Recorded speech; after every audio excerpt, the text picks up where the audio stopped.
ओम निरंजनम नित्यमनंतरूपम भक्तानुकंपाधितविग्रहं वै ईशावतारं परमेशमिड्यं तं रामकृष्णं शिरसा नमामः। नमः शिवाय, नमः शिवाय, नमः शिवाय। ঈশ্বর এক, এক বই দুই নেই। এককেই নানাভাবে লোকে বলে, একম সদ্বিপ্র বহুধা বদন্তি। শাস্ত্রে বলে যে একটা সত্য এক, তাকেই জ্ঞানীরা নানান নাম দিয়েছে। কেউ বলে আত্মা, কেউ বলে ভগবান, এইভাবে। কেউ মনে করে শূন্য, কেউ ভাবে আবার আমি। যারা নাস্তিক তারা মনে করে আমি, আমি মানে শরীর না, যে আমি যে অস্তিত্বটা আমি, সে সে একই জিনিস লোকে নানা রকম নাম দেয় আর তাকেই খুঁজতে চেষ্টা করে। আর ঠাকুর বলছেন তিনি বিভূরূপে সবার ভিতরে আছেন, সব কিছুর ভিতরে আছে। বাঘ, সিংহ, ডাকাত, বদমাশ, ভালো মানুষ, সাধু, সবার মধ্যেই আছে। নানা রূপে যা আমরা দেখি সবই তারই প্রকাশ। এই যে হিন্দুরা আমরা নানা রকম দেবদেবী পূজা করি, সবই একই ঈশ্বরের, একই ব্রহ্মের প্রকাশ। সে নানা রকম ঈশ্বর না, একই ঈশ্বর, একই ভগবান, একই যেমন একজন মা, সে কারো মাসি পিসি হতে পারে, দিদি হতে পারে, বোন হতে পারে, কন্যা হতে পারে, এইভাবে আর কি। তাই ওই একজনকেই চিন্তা করা, তাকে চিন্তা করা। আর ঠাকুর বলছেন আগে ঈশ্বর পরে সব। এককে জানলে সব জানা হয়ে যায়, শাস্ত্রে আছে সেই এককে জানতে হবে। তাই ঈশ্বর লাভ করার কথা বলেন ঠাকুর। বলছেন ঈশ্বর লাভ করলে কি হয়, যেন কাঁটা বনে যাওয়ার আগে বুট পায়ে দিয়ে যাওয়া, তখন আর কাঁটা লাগার ভয় নেই। তাই সংসারে থাকার আগে সংসারে দিব্যি থাকা যায় যদি তুমি ঈশ্বর লাভ করো। তাই মাস্টারমশাই তার ঘরে একটা বোর্ডে লিখে রাখতেন, আগে ঈশ্বর পরে সব।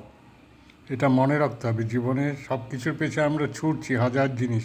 ঠাকুর বলছেন একের পেছনে শূন্য দিতে লেখে, একের সামনে অনেকগুলো শূন্য দেয়, কিন্তু এক না থাকলে সবই শূন্য। আবার এক বসালে যত শূন্য দেবে তত বেড়ে যাবে জিনিসটা। এই জন্যে ঈশ্বর লাভ আগে করতে হবে। ঈশ্বর লাভ করে শান্তি পেতে হবে, তখন আর মৃত্যু ভয় থাকে না, কোনো আশা আকাঙ্ক্ষা থাকে না, সব পূর্ণ হয়ে যায়, পূর্ণ ঘটের মতো থাকে, তখন শান্তি হয়, তখন শুধু আনন্দ, আর কিচ্ছু লাগে না, শুধু ঈশ্বর চিন্তা। ঈশ্বর চিন্তা মানে সবাইকে নিয়ে থাকা, তোমার মন দিয়ে একেবারে ভাবতে হবে না যে আমি যেখানে আছি সবই তো ঈশ্বর, তার ভিতরেই রয়েছি আমি, আমার আর কোথাও যাবার দরকার নেই, কোনো আশ্রম, মঠ, মন্দির, মসজিদ কোথাও যাওয়ার আমার দরকার নেই, আমার ভিতরেই সব আছে, আমি তাকে নিয়েই আনন্দ করব, তাকে নিয়েই আমি থাকব।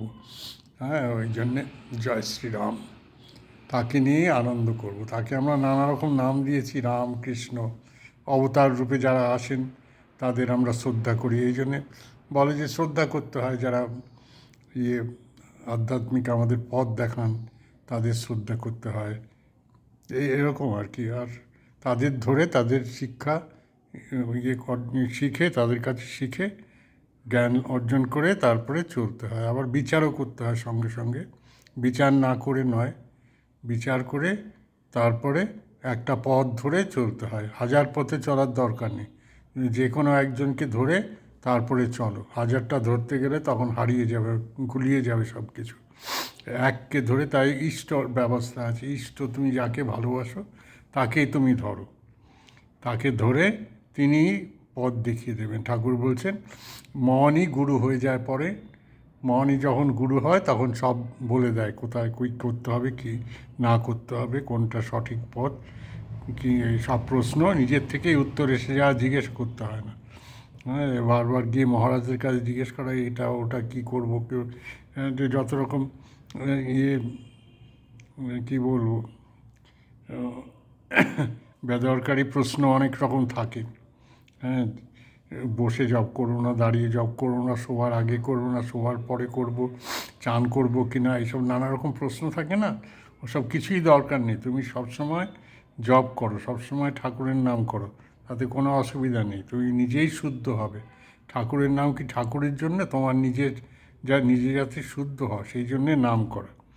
তাই ঠাকুরের নাম করে যাবে, মনে শান্তি পাবে, আর অন্য বাজে চিন্তা মাথায় আসবে না। জয় শ্রীরাম, জয় শ্রীরাম, জয় শ্রীরাম।